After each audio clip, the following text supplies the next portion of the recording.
On remarque que les lendemains ne sont pas toujours meilleurs pour ces lauréats des ballons d'or camerounais. Quand on regarde notamment les 3 derniers, la suite n'est pas toujours très rose sur le plan sportif. Qu'est-ce qui peut expliquer cela? La qualité, c'est tout. Parce que monsieur, il me parlait d'argent. Quand vous êtes ballon d'or, on n'a même pas besoin. L'argent n'a même pas besoin de faire le travail. Les clubs doivent venir. C'est que le championnat n'est pas de qualité. Il ne faut pas que le championnat camerounais aujourd'hui, quand tu regardes, tu es ballon d'or dans un championnat où depuis 5 ans, 4 ans, aucune équipe ne se qualifie pour une coupe des clubs africains. Tu penses que tu as quel poids? Moi, je suis scout pour 2 agences de management. La dernière fois, elle m'a dit, ben, écoute, je suis désolé, mais le niveau, c'est pas ça. Les mecs préfèrent venir quand il y a la Easter Cup, sans publicité, hein, la Easter Cup, le tournoi de Limbé, ou bien quand vous voyez les anciens internationaux organiser les tournois de 8 équipes, 8 académies avec les scouts là. Pour le reste, il y a quoi? Sérieusement, Maroussois Boudon parle là, j'étais acteur majeur, Orlando Pirates, ça n'a pas donné. Ils se sont posé la question de savoir si c'était pas un coup monté cette histoire de ballon d'or là. Oh, il dit non, c'est notre meilleur joueur. Aujourd'hui, il est en 3e division aux États-Unis. Hein? Les championnats des universitaires là. Chindo, pareil. Emmanuel Mao, pareil. Qu'est-ce que tu veux? Je t'ai dit, la qualité de votre champ. Aujourd'hui, vous vous rendez compte, les mecs sont prêts à tout pour aller jouer en Tanzanie. Aujourd'hui, allez regarder le nombre d'équipes tanzaniennes qui sont en coupe Champions League africaine et coupe de la CAF. Lui, il en sait que foot, parce qu'il couvre beaucoup ces compétitions, il communique beaucoup dessus. Le riche Chomae, foot azimut. Allez regarder le nombre d'équipes. Du coup, c'est normal. Vous avez des équipes soudanaises qui jouent. C'est normal. Quand on vous dit qu'un joueur évolue dans le club qui est considéré comme étant le meilleur élève du championnat, il quitte pour aller au Soudan. Qu'est-ce que vous voulez? Au-delà même du traitement salarial, c'est normal. Du coup, on va vous dire, voilà un joueur. Il est ballon d'or du championnat camerounais. Bon, que vaut le championnat camerounais? C'est comme lorsqu'on vous dit qu'un borgne est roi au pays des aveugles. Que vaut le championnat? Quelle est la qualité, la valeur aujourd'hui du championnat camerounais? Je suis désolé, mais ça a un impact sérieux. Et ça va même au-delà.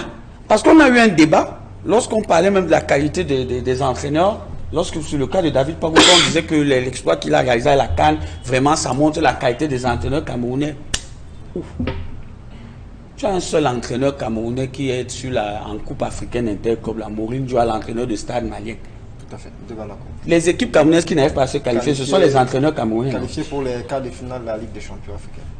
C'est ça le problème. Il faut une véritable réflexion sur le football camerounais. Le problème, c'est que quand tu dis ça, on circonscrit ça à cet exécutif. Non, c'est un problème qui date de depuis. Bien avant cet exécutif-ci. Mais comme on aime la tricherie, Fabrice Elou, on aime la tricherie. C'est-à-dire, aujourd'hui, on fait comme si les problèmes du football camerounais sont nés le 11 décembre 2021. Non. C'est depuis. Chacun vient, il joue sa mélodie, il part. Un autre arrive, il joue sa mélodie. Regardez à quel niveau notre championnat. Regardez le déclin. Aujourd'hui, on est dans un pays où les joueurs du centre de formation coûtent 5 à 10 fois plus cher que les joueurs du foot du championnat local. Yonjo, c'est 1,3 milliard de francs CFA à Lille. Yonjo. À l'époque, quand on mettait Swaibo à 150 millions à Orlando, Coton se frottait les doigts.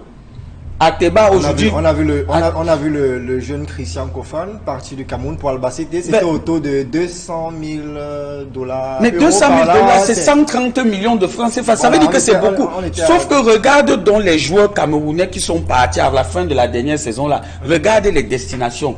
D2 vietnamienne, D2 Syrie. Tu ne sais même pas s'il va jouer, la bombe va attirer là-bas. Ça doit donner l'occasion d'un véritable questionnement. Parce que je ne comprends pas comment aujourd'hui, tu as des nations émergentes, on va appeler ça comme ça, qui sont en train de crever l'écran du fait d'une restructuration profonde de leur football. Et aussi parce qu'il y a une volonté des pouvoirs publics, parce qu'il faut dire la vérité, il faut un accompagnement. Parce que moi aujourd'hui, on va te parler du football jeune, on va te dire la Fédé ne peut pas faire ça seule. Si tu n'as pas un véritable accompagnement des pouvoirs publics, les enfants jouent où? Aujourd'hui, il n'y a plus d'air de jeu. Nous, à notre époque, partout où tu passais, il y avait un terrain où jouer. Parce que c'est ça le football jeune. Les enfants vont jouer où? Au quartier, on n'arrive pas à jouer. On bat la route maintenant dans certaines rues pour jouer sur le goudron. Est-ce que c'est ça le football?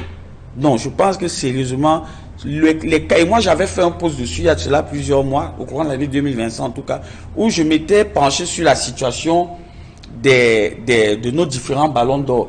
Ils représentent la crème de la crème. Aujourd'hui, quand vous voyez un joueur comme Ousmane Dembélé, ballon d'or mondial, ce n'est pas seulement lui, ce n'est pas seulement le PSG, c'est tout le football français qui arrive à s'orgueillir en disant le ballon d'or vient du championnat de France. Et ça attire beaucoup de choses. Mais si derrière, c'est pour avoir, on va vous dire, les 3 derniers, aucun n'a crevé l'écran après.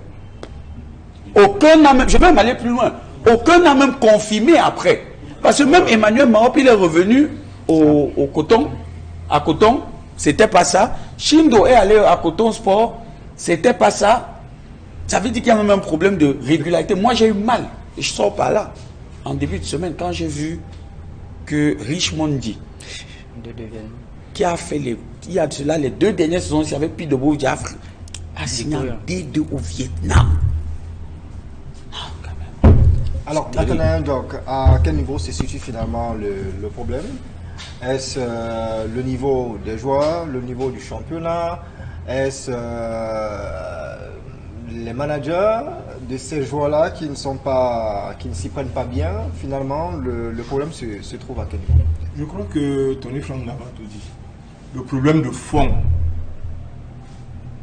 c'est que nous avons une fédération qui se contente de faire dans les batailles avec sa tutelle à gérer les lions indomptables plutôt que à réaliser le programme qu'ils ont vendu pour être élus le 11 décembre 2022. Sur le cas précis, sur le cas précis des ballons d'or, vous avez mais la fédération aurait dû mais faire je quoi? vais vous dire, maintenant, la fédération aurait pu organiser des championnats de qualité. Quand vous avez un championnat qui fait 9 mois, 9 mois, c'est la durée d'une saison, avec trêve. Une saison doit durer 6 mois, 3 mois de trêve. Quand vous faites 9 mois de trêve intersaison, ça veut dire qu'il y a une saison de bouffée. Et puis vous venez jouer notre saison. Vous attendez que ces joueurs-là, entre-temps, pendant 9 mois qui étaient au repos, ils donnent quel repos? Bon, peut-être il faut aussi ressusciter, il faut aussi dire la chose. Oui, mais la saison aussi, c'est pas la Voilà. c'est l'État qui t'a Mais quand je dis ça, il faut le dire aussi. C'est pour ça que je dis que dans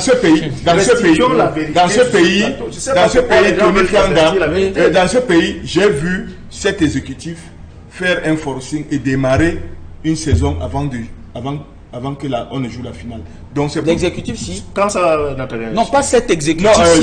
c'est d'où? Oui, l'ancien exécutif. Je sais qu'il y a un championnat qui a commencé avant que la finale de la si on est capable de faire le forcing pour les Lions d'Ontario, pour nommer les coachs, on peut aussi faire le forcing pour démarrer au championnat parce que c'est ça qui intéresse la fédération.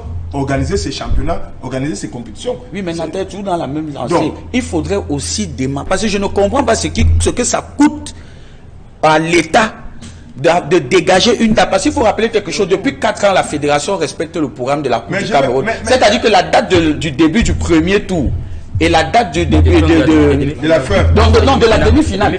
Depuis 4 ans, les dates de début du premier tour de la coupe et de la demi-finale sont nonobstant les conditions météorologiques. Dis simplement que la fédé respecte ce calendrier. Oui, c'est dit que le calendrier qui est donné, disons la vérité. Disons la vérité dessus, le calendrier est respecté. Mais maintenant, je ne comprends pas comment on vous dit que la date de la demi-finale, c'est tel jour. Mais vous faussez le débat. Laissez-moi développer. Ce n'est pas parce qu'on respecte le calendrier. Si vous respectez le calendrier, vous faites le bras de fer à la tutelle à tout un gouvernement. C'est normal que vous mettez le bâton dans les rues. Donc si vous avez une vision, vous évitez ce genre de débat, ce genre de combat pour vous permettre, vous demander on a dit ici que cela ne peut pas se faire simplement avec la fédération. Il faut l'accompagnement des autorités. Il faut l'accompagnement des sociétés citoyennes.